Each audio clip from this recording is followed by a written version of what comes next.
那么目前在疫情之下，为什么身在海外的中国人都想跑回中国呢？川普前段时间不是说美国不要钱了吗？保险公司一个个都跳出来了，说川老爷啊，你可别乱讲话啊，你对这个政策啊不了解，你如果这样搞的话，我们保险公司不都破产了吗？对吗？但是啊，如果放在中国，那习老爷一句话，破产有困难要坚持，没有困难制造困难也要坚持。那么其实啊，在国外的留学生啊，其实他们都是要买医疗保险，而且啊，留学生们啊其实也都有钱的。那么这些人跑回国呢，其实还是听信了中国政府的宣传，认为说中国隔离的比较好，因为中国微博、微信这些每天都在宣传这些东西。那么话说回来，为什么中国控制的比较好呢？大家记不记得有一部电影是布拉德皮特演的，叫僵尸世界大战。那么剧情呢，就是说发生这个传染病了，全世界都沦陷了。那么只有2个地方没有沦陷，一个呢是以色列，因为他们预知到了灾难，把这个墙提前给盖起来了。再一个国家就是北朝鲜，他们下令1天之内把2500万人的牙齿都给拔光了。那么僵尸没有了牙齿，它就不能咬，所以也就不能传染了。It pulled the teeth of all 23 million in less than 24 hours. Greatest feat of social engineering in history. It's brilliant.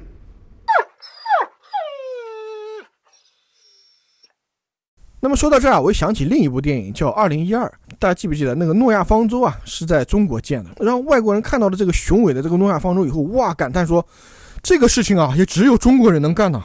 Leave it to the Chinese. I didn't think it was possible. Not in the time we had. Jesus Christ. 于是这个台词让中国人听了可是老开心了。但是其实这句话背后的意思是什么？其实在讽刺中国，因为只有这种低人权的国家才有这种效率，才可以造得出来像诺亚方舟这种巨型的工程。就好像金字塔一样，只有在埃及这种国家拿着鞭子在后面抽，老百姓啥都不干了，就只盖这个东西，全国老百姓也不吃也不喝，什么生产活动都不搞了，就给你埃及法老建这个金字塔。这种事情在西方国家，就比如说在英国，女王说我要盖个金字塔，谁屌你，谁给你干呢？但是呢，集权国家就可以做得到，为什么也不用我解释了吧？因为集权国家的人民呢，他根本就没有跟政府讨价还价的自由，如果不听话就干掉你。所以在西方人理解里面也可以说这是一个偏见吧，但其实这也是一个事实，就是他们在讽刺你这件事情，就是讽刺你老百姓没有人权，低人权国家，你们低人权国家效率当然高了，但是在他们眼里这全都是笑料，他们根本就看不上。没错，我们中国这个抗疫的效率确实是很高很高，因为毕竟是举国体制嘛，对吧？埃及法老也是举国体制，大家羡慕羡慕？秦始皇焚书坑儒也是举国体制，你说你羡慕不羡慕？现在有人反驳说了，说中国人就是听政府的话好控制，但是外国人不听政府的话，这根本就没法控制。这个问题就好像我们在讨论人性一样，人性呢是个好东西，但是在关键时刻它未必能救得了你的命。大家还记得那部电影叫《少年派的奇幻漂流》？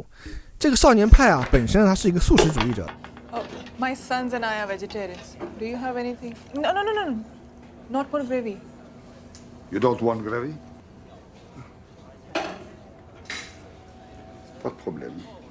他同时有好多信仰，但是在海难当中这个少年派他为了生存，他暂时不得不放弃了人性，用兽性接管了自己。这个兽性也就是电影当中那个老虎。那么当他生存下来，回到了文明社会之后兽性也就走了，再也没有回来了，就像电影当中那只老虎一样，走了以后就再也没有回来了。因为这个东西本身是没有对错的，有信仰的人他宁愿饿死也不吃，对吧？我就是坚持我不能同类型，那么他们认为这样就是对的。另外有些人觉得说什么信仰不信仰呢？觉得我只要能活下来就是对的。这是每个人他心里的一杆秤，要看你用什么标准来衡量。那么用生存的标准来衡量的话，那么鲨鱼和蟑螂这一类生物就是最伟大的最正确的生物，他们在关键的时候可以吃掉自己的腿，也可以同类相残。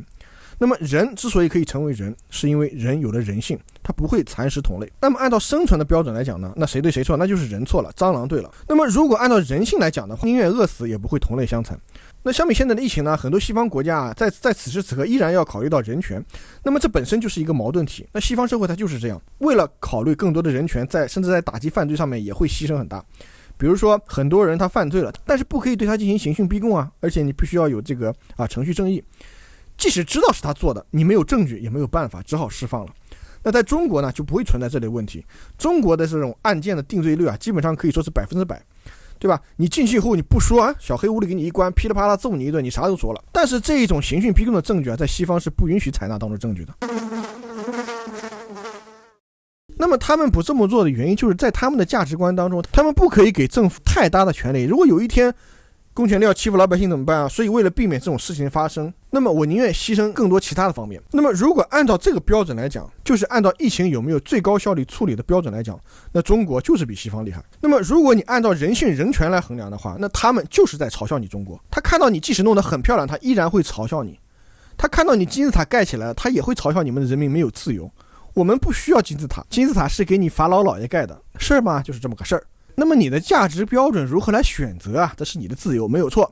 那么蟑螂和人性之间啊，本身也没有错，但是人与蟑螂之间有绝对的本质的区别，那就是高级生物和低级生物之间的区别。那我们再来讲，越高级越复杂的东西啊，它就相对会越脆弱，这是一个铁则。这个铁则可以应用在很多方面，比如说机械、电子，越复杂的东西它的故障率就会越高。人类很高级，但是人类啊在生存力方面就会比较脆弱，比如说像单细胞生物啊，像水母啊，或者说那种低级的蟑螂之类的东西，你把它冰冻了以后，你给它解冻，它还能活下来。那人类就不行，人类每一个器官都是一种细胞，只要有一个地方出了问题，那就不行了，因为它太过于复杂了，越复杂的存活的能力是越差的。社会也是一样，我们现在这个社会的结构啊，比如说像法律约束人的道德，那这种社会其实就很容易崩溃，因为可能一个严重的自然灾害呢，就可以把社会啊打回解放前了，就是打回成原始人的人吃人社会了。人很容易堕落的，复杂的社会它构建起来可能需要几千年甚至上万年，但是毁灭它可能只需要一天。所以啊，你要看你是从哪一个标准来看。如果你就是以存活为第一目标，那么其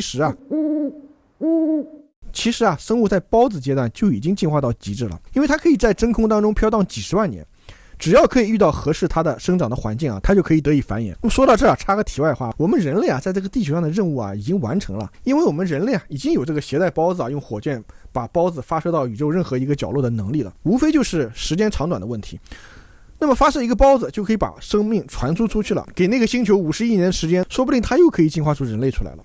那相当于就是延续生物的一种传播，或者说是殖民。那我们讨论生命意义的时候啊，人类的使命啊，其实到目前这个阶段已经完成了。当然跑题了。总之呢，我举这个例子啊，就是想说明啊，民主啊，相对集权，它是一个更复杂，是人类社会进化的一个高级的阶段。但是另一方面，它就会更加的脆弱，更容易被毁灭的一个东西。所以啊，我们一定要珍惜并且好好的守护它。谢谢大家。